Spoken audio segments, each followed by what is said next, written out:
Hi. Today we're going to read A Rock is Lively. And you might remember in class we read another book that's kind of similar. Remember the butterfly book we read together? So this one's very similar. It's by the same two people.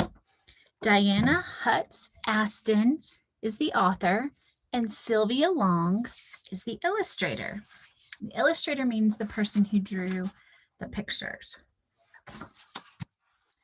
So I want to show you all the beautiful rocks in the front of the book. Aren't those awesome?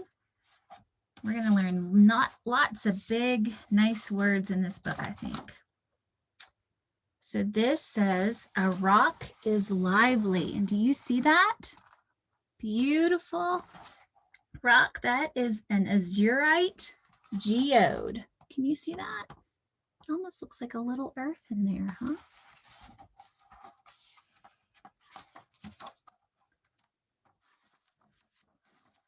A rock is lively. Now, is a rock alive? It is not, but I think it's going to tell us why it's lively. And this rock is called a snowflake obsidian. Oh. Okay.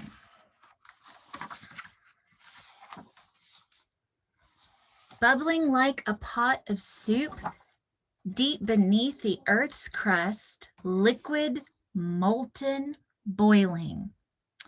Depending on what kind of rock it is, a rock melts at a temperature between 1300 and 1400 degrees Fahrenheit. So just to give you an idea, on the hottest days that we can stand it, it's usually about 100 degrees Fahrenheit. So when a rock melts, it's 14 to 24 times as hot as it is on the hottest days on the earth. Another thing to think about is when you bake something in the oven, you usually bake it at 300 or 400 degrees, not 1400 degrees. A rock is mixed up. All rocks are made of a mix of ingredients called minerals. Just as a batter of flour, butter, sugar make a cookie, a batter of minerals makes a rock. The recipe for a rock might include minerals like aluminum, copper, diamond, fluorite, gold, gypsum, lead, nickel, platinum, quartz, silver, sulfur, tin, topaz, and turquoise. So look at these beautiful rocks. That's one thing New Mexico has, is a lot of beautiful rocks. So we'll see pyrite here. Pyrite looks like gold. It's often called fool's gold because people think it's gold, but it's not. So it fools you. Let's see.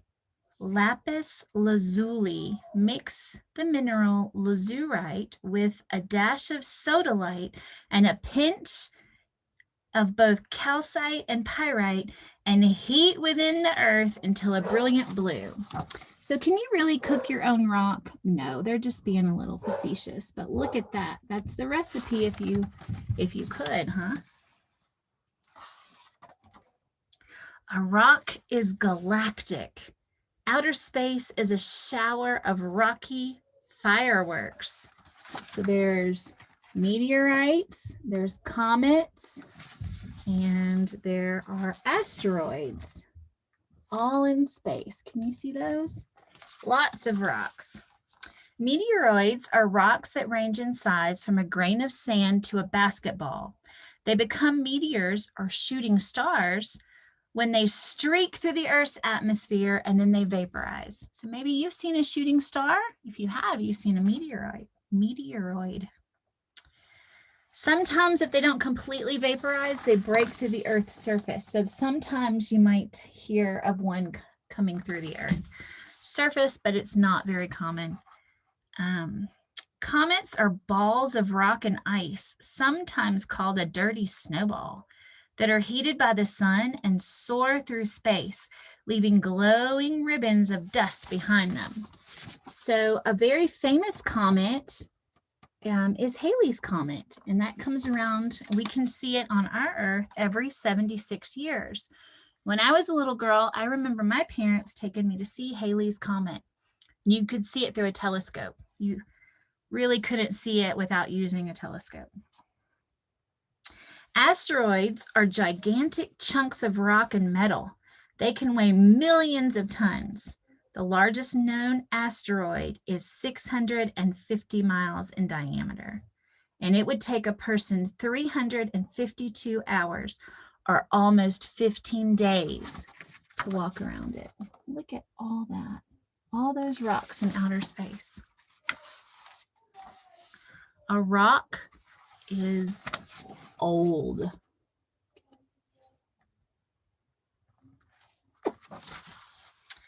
The oldest known rocks on Earth were formed billions of years before the sky turned from green to blue, before dinosaurs thundered across the Earth, and before humans learned to make fire.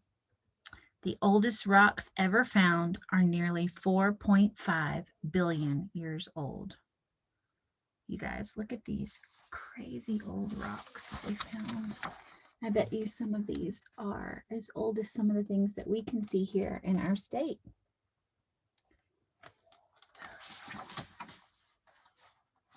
And did you catch that? At one time, the Earth's sky was green and not blue. Can you imagine living in a world where the sky is green?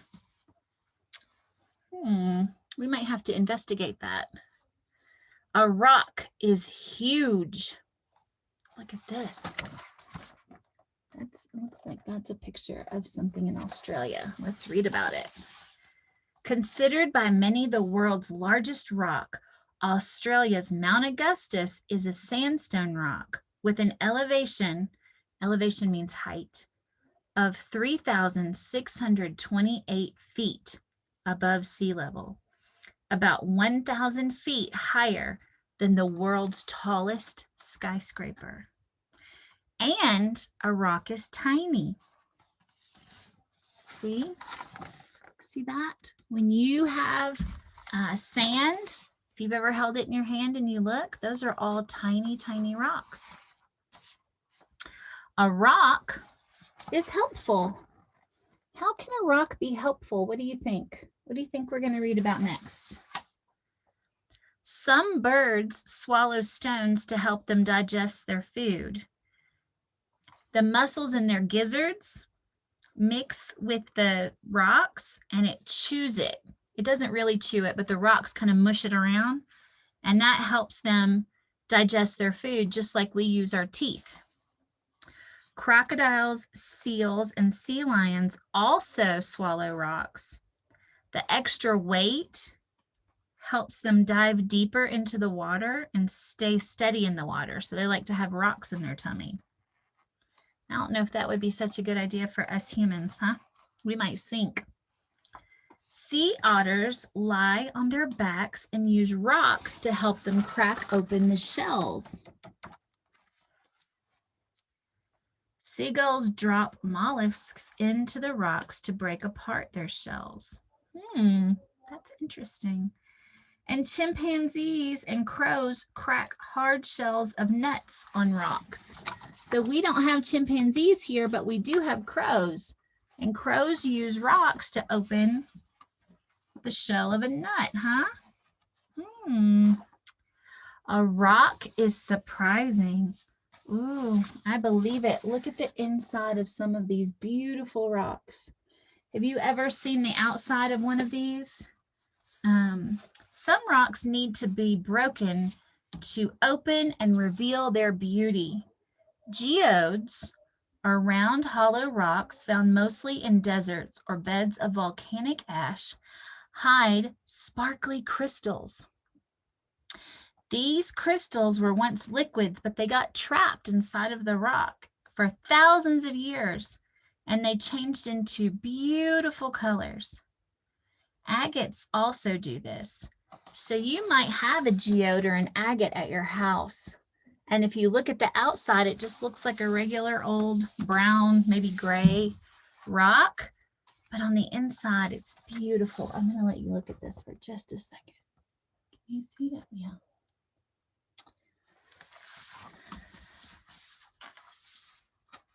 That is so pretty. A rock is inventive. Can a rock be inventive?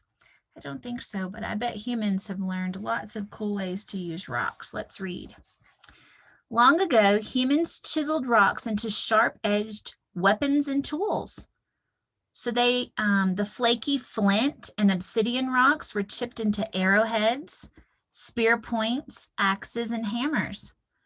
Rough granite, sandstone, and lava rocks were shaped into mortars and pestles used for grinding seeds, rice, nuts, chilies, and garlic into food.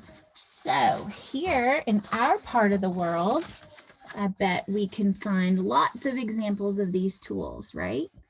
Because we live in a place where there were lots of people that lived a long time ago. And you can see there's an arrowhead. It looks like lots of tools, but look at the mortar and pestle. We'll use this in our classroom to grind coffee and maybe even tea so we can offer it to guests.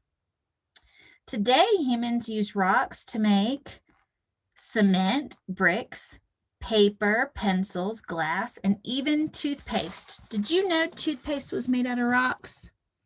I did not. See the graphite? That's the pencil in the little lead part of your pencil. A long time ago, I think they actually really did use real lead, but now they use graphite. And that's how we write. That comes from a graphite rock. See? Let me show you one more time. Here, see right here? Yeah. Okay. A rock is creative. Let's see what they mean by that. Tens of thousands of years ago, before there was writing, ancient people told the stories of their cultures through symbols. With colors made from minerals, they painted pictographs on cave walls, rock shelters, and ledges. They chipped and pecked the surface of stones to make petroglyphs. So I have been to the petroglyphs in Albuquerque, and I've also seen some kind of close by, and that was really, really cool. This one is in 9 Mile Canyon in Utah, and this is one from 1,000 years ago. What do you think they were trying to tell us? Does it look like a family maybe? What do you think? I don't know. I like this. Look at the eyes. I like those eyes. Wonder what they were trying to tell us.